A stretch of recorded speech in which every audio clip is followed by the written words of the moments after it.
Hadirin jamaah salat Jumat rahimakumullah.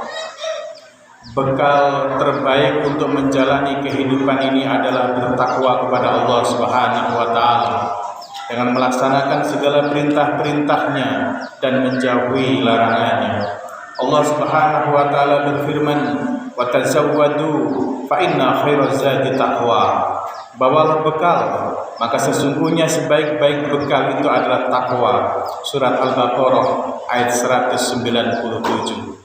Hadirin yang mulia, hari ini kita berada di awal bulan Dzulhijjah, di mana ada satu amalan yang sangat dicintai oleh Allah Subhanahu wa taala pada bulan ini, yaitu menyembelih hewan korban.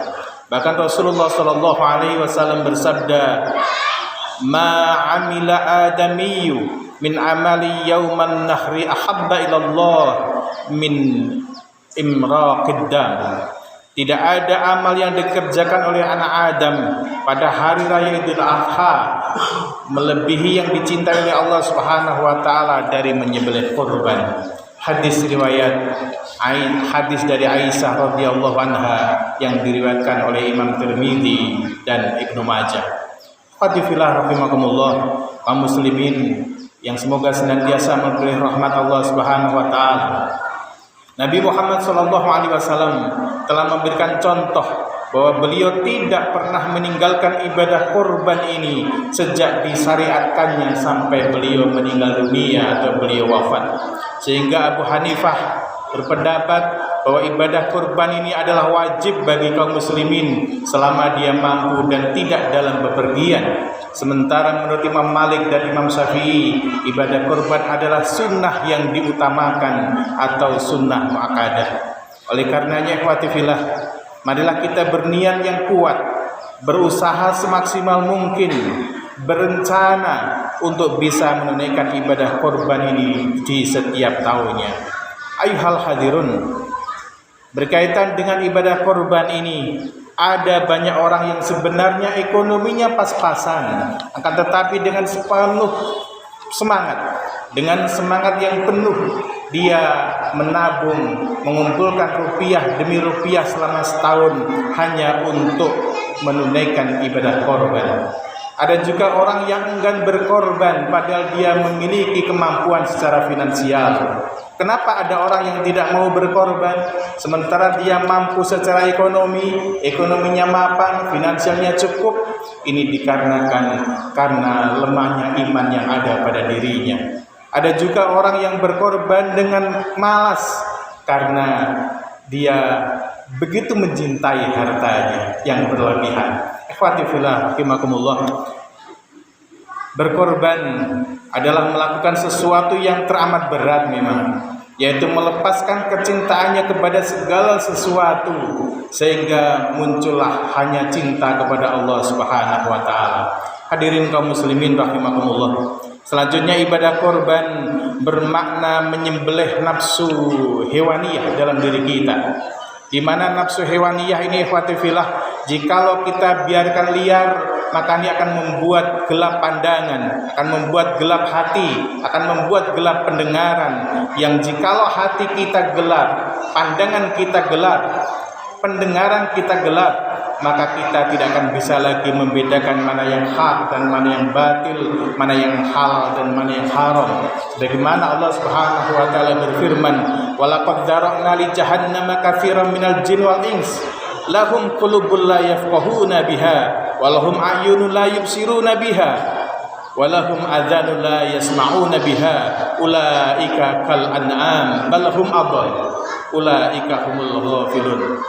Walaqad dzara'na li jahannama katsiran minal jin wal ins, dan sungguh akan kami penuhi neraka jahanam itu dengan kebanyakan manusia dan jin. Kenapa dipenuhi dengan manusia dan jin? Karena lahum qulubun la yafqahuna biha, mereka punya hati tetapi hatinya tidak dipergunakan untuk memikirkan kebesaran-kebesaran Allah Subhanahu wa taala. Walahum a'yunun, dan mereka itu memiliki mata tetapi la yubsiruna biha, dengan matanya tidak dipergunakan untuk melihat kekuasaan-kekuasaan Allah Subhanahu wa taala. walahum adhanun, tetapi mereka punya telinga, akan tetapi la yasma'una biha, dengan telinganya tidak dipergunakan untuk mendengarkan ayat-ayat Allah Subhanahu wa taala. Ulaika kal an'am, mereka itu seperti binatang ternak kata Allah Subhanahu wa taala. Balhum adall, bahkan lebih sesat lagi daripada binatang ternak itu. Ulaika humul ghafilun, mereka termasuk orang-orang yang lalai atau lengah. Surat Al-A'raf ayat 179. Ikhwati fillah rahimakumullah. Begitu kerasnya Allah Subhanahu wa taala mengumpamakan orang-orang yang gelap mata, gelap pendengaran dan gelap hati, yaitu mengumpamakan dengan binatang ternak. Balhum adall, bahkan lebih sesat lagi, lebih rendah lagi daripada binatang ternak itu sendiri. Na'udzubillahi min dzalik. Ikhwati fillah rahimakumullah. Secara fisik yang disembelih adalah hewan kurbannya, akan tetapi pada hakikatnya yang sampai kepadanya, yang sampai kepada Allah Subhanahu wa taala adalah bentuk ketakwaannya. Rasulullah sallallahu alaihi wasallam menyampaikan, wa inad dama la yaqa'u minallahi bimakanin qabla ayaqa fil ardi fatibu biha nafsan.